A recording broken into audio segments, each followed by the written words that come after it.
Сегодня на слушание пришло больше потерпевших, чем на заседание ранее. Здесь родители погибших и пострадавших учеников 8 А-класса. Показания дает учительница татарского языка и литературы Диляра Галиуллина, которая выжила при стрельбе в 175-й гимназии. Она классный руководитель погибших восьмиклассников. В тот роковой день вела урок татарского языка. Послушать ее показания пришли даже те, кто уже был на допросе. Мы знали, что показания дают классная руководительница 8 класса, где была трагедия. Вот поэтому я пришел сегодня на заседание суда. Это всем интересны ее показания, потому что реальная очевидца, она же. Решением судьи фото- и видеосъемка разрешены только до начала слушания. В суд Диляра Галиуллина пришла вместе со своим адвокатом. И основания для этого есть. У родителей погибших и пострадавших учеников много к ней вопросов. Почему, узнав о тревоге, учитель не закрыла классы и не удерживала дверь за ручку?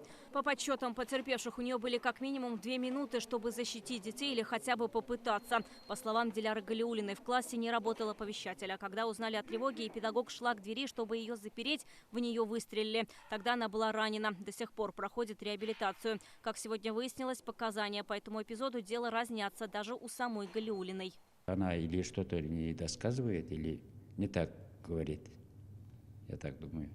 Вот поэтому вопросы возникают. Сегодня допросили еще 2 учителей. Всего потерпевшими по делу признано 667 человек. От интервью на камеру большинство отказывается. Один из родителей погибшего ученика сказал, готов говорить только после завершения судебного процесса. В конце всех процессов, что я думаю обо всем, что в суде, что следствие вел, о том только.